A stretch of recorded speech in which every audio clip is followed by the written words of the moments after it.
কাতারে ইসরায়েলি হামলায় উদ্বেগ প্রকাশ করেছে তারেক রহমান।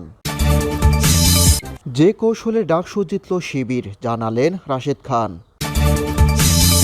অন্যদিকে মানিকগঞ্জে মাকে গলা কেটে হত্যা, অভিযোগ ছেলের বিরুদ্ধে। এবং সর্বশেষ জানিয়ে দেব, রবীন্দ্রনাথ হল থেকে ছাত্রদলের কেন্দ্রীয় নেতা আটক। প্রিয় দর্শক, এতক্ষণ শুনলেন সংবাদ শিরোনাম, এবারে বিস্তারিত। তার আগে ছোট্ট একটা অনুরোধ, এই চ্যানেলে নতুন হলে অবশ্যই চ্যানেলটি সাবস্ক্রাইব করবেন। কাতারের রাজধানী দোহায় ইসরায়েলি হামলার ঘটনায় গভীর উদ্বেগ প্রকাশ করেছেন বিএনপির ভারপ্রাপ্ত চেয়ারম্যান তারেক রহমান। গতকাল বুধবার এক বিবৃতিতে কাতারের জনগণ ও আমির শেখ তামিম আল থানির প্রতি দৃঢ় সহিংসতি জানান তিনি। বিএনপির জ্যেষ্ঠ যুগ্ম মহাসচিব রুহুল কবির রিজভীর গণমাধ্যমে পাঠানো বিবৃতিতে তারেক রহমান বলেন, আন্তর্জাতিক সংশ্লিষ্ট পক্ষদের এই সামরিক হামলার বিরুদ্ধে জরুরি পদক্ষেপ নেওয়া এবং আন্তর্জাতিক নিয়ম ও নীতিমালা লঙ্ঘনের জন্য জবাবদিহি নিশ্চিত করতে আমরা আহ্বান জানাই। আমাদের উচিত জরুরি যুদ্ধবিরতি, বন্দীদের মুক্তি এবং মানবতা সুরক্ষার জন্য একটি ঐক্যবদ্ধ অবস্থানকে অগ্রাধিকার দেওয়া। ইসরায়েল গত মঙ্গলবার কাতারের দোহায় হামলা চালায়। ইসরায়েলি সূত্রে বরাত দিয়ে আন্তর্জাতিক সংবাদ মাধ্যমগুলো জানায়, দোহায় অবস্থানরত ফিলিস্তিনিদের হামাস নেতাদের লক্ষ্য করে বিমান হামলা চালানো হয়েছে। কাতার ভিত্তিক সংবাদ মাধ্যম আল জাজিরার প্রতিবেদনে বলা হয়, কাতারের রাজধানী দোহায় হামাসের জ্যেষ্ঠ কর্মকর্তারা গাজার জন্য সর্বশেষ মার্কিন যুদ্ধবিরতির প্রস্তাব নিয়ে আলোচনা করতে জড়ো হয়েছিলেন। কাতারের ইসরায়েলের সামরিক আগ্রাসনের তীব্র নিন্দা জানিয়েছেন বাংলাদেশ। ঢাকা বিশ্ববিদ্যালয়ের কেন্দ্রীয় ছাত্র সংসদ ডাকসু নির্বাচন ঘিরে দীর্ঘ প্রস্তুতি ও পরিকল্পনা ছিল শিবিরের। নির্বাচনে প্যানেলে তৈরি ও প্রচারের ক্ষেত্রে সেই পরিকল্পনার ছাপ দেখা গেছে। বিভিন্ন কৌশলে তারা জয় পেয়েছে বলে মন্তব্য করেছেন গণ অধিকার পরিষদের সাধারণ সম্পাদক রাশেদ খান।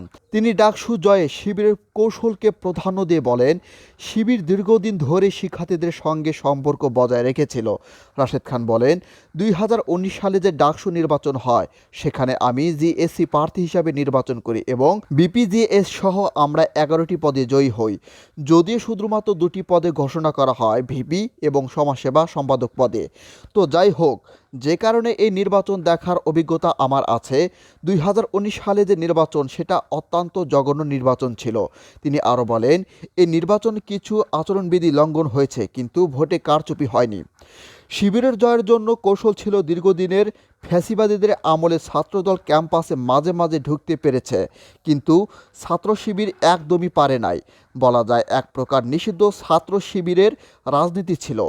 তো সেই জায়গা থেকে তারা নানান ধরনের কৌশলে কখনো সাধারণ শিক্ষার্থী, আবার কেউ ছাত্রলীগের পদে নানানভাবে বা সাংবাদিক সমিতিতে নানানভাবে তারা কিন্তু হলে ছিল। তো এই জায়গা যে সুবিধা হয়েছে সেটি হলো ছাত্র শিবিরের সমর্থিত যে প্যানেলে সেখানে যিনি আপনার বিপি এবং জিএস হিসাবে ক্যান্ডিডেট, তারা কিন্তু এই হলগুলোতে সাধারণ শিক্ষার্থীদের সাথে এক ধরনের সম্পর্ক তাদের ছিল। ছাত্রদলে যারা ছিল তাদের জন্য এটা আসলে কাজ করে নাই। এটাই ছিল নির্বাচনে জয়ী হওয়ার রহস্য। মানিকগঞ্জে দৌলতপুরে জমি ও টাকা না দেওয়ায় মাকে গলা কেটে হত্যা করার অভিযোগ উঠেছে ছেলের বিরুদ্ধে। বুধবার দিবাগত মধ্যরাতে উপজেলার চকমিরপুর ইউনিয়নের মান্দারতা গ্রামে এ নৃশংস ঘটনা ঘটে। আজ বৃহস্পতিবার সকালে নিহতের মরদেহ উদ্ধার করে পুলিশ।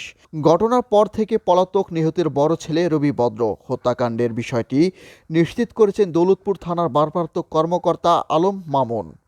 পুলিশ ও পারিবারিক সূত্রে জানা যায়, মা করুণা ভদ্র নামে বাড়ির 114% জমি রয়েছে।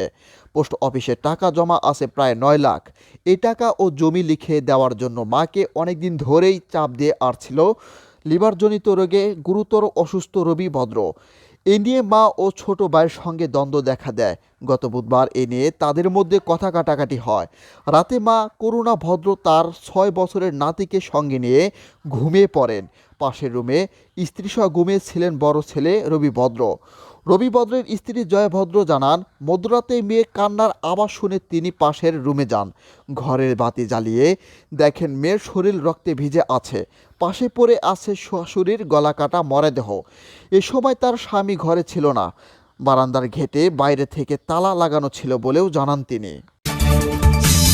জাহাঙ্গীরনগর বিশ্ববিদ্যালয় কেন্দ্রীয় শিক্ষার্থী সংসদ ডাকসু নির্বাচন চলাকালে বিশ্বকবি রবীন্দ্রনাথ ঠাকুর হলের একটি কক্ষ থেকে জাতীয়তাবাদী দলের কেন্দ্রীয় সহসভাপতি হাফিজুর রহমান সোহানকে আটক করা হয়েছে।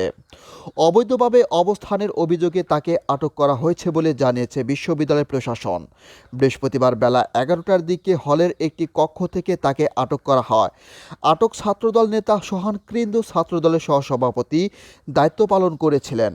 তিনি জাহাঙ্গীরনগর বিশ্ববিদ্যালয়ের 36 ব্যাচের 2006 ও 7 শিক্ষাবর্ষ ইংরাজি বিভাগের শিক্ষার্থী ছিলেন।